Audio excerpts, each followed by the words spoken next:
नाशिकमध्ये गेल्या काही दिवसांपासून विश्रांती घेतलेल्या पावसानं मंगळवारी मध्यरात्रीपासून पावसाची संततधार पाहायला मिळते।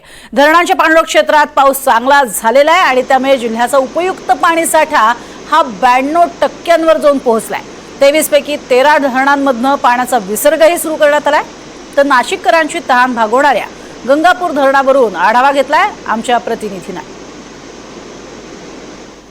महाराष्ट्रातील अनेक जिल्ह्यात पावसाचा हाहाकार बघायला मिळत असताना नाशिकमध्ये पावसाने हजेरी लावली नव्हती आणि अखेर काल रात्रीपासून नाशिकमध्ये पावसाला सुरुवात झाली आहे। दरम्यान आपण बघत आहोत की पावसाला सुरुवात होत नाही तोच अनेक धरणांमधून विसर्गाला देखील सुरुवात करण्यात आली आहे। कारण जून महिन्यामध्येच पावसाची धुवाधार बॅटिंग खरं तर नाशिकमध्ये बघायला मिळत होती। धरणसाठा देखील जवळपास 70% वर जाऊन पोहोचलेला होता।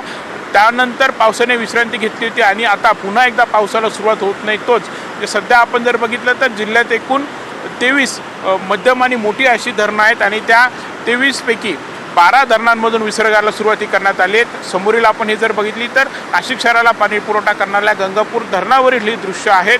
गंगापूर धरणातून सकाळी 10 वाजता 2657 एवढं पाणी जे आहे ते गोदावरी नदीमध्ये सोडण्यात येत आहेत। यासोबतच इगतपुरीतील सर्वात मोठं धरण म्हणून ओळख असलेल्या दारणा धरणामधून देखील 10,284 क्युसेक एवढं पाणी हे सोडलं जातं आहे। दारणा धरण देखील जवळपास 92% एवढं भरलेलं आहे। तर त्या खालोखाल कश्यपी, मुकणे, वालदेवी, आळंदी, भावली, भाम, वाघाड, तिसगाव, करंजवन, गौतमी गोदावरी आणि वाकी या धरणामधून देखील पाणी हे सोडलं जात आहे। दरम्यान एकंदरीतच ही सर्व परिस्थिती बघता पावसाचा जोर जर कायम राहिला तर या धरणांमधून विसर्गाला देखील टप्प्याटप्प्याने वाढ ही केली जाणार आहे आणि त्या पार्श्वभूमीवरती प्रशासनाकडून नदीकाठच्या गावांना देखील सतर्कतेचं आवाहन करण्यात आलं आहे। सतर्कतेचा इशारा हा देण्यात आलेला आहे।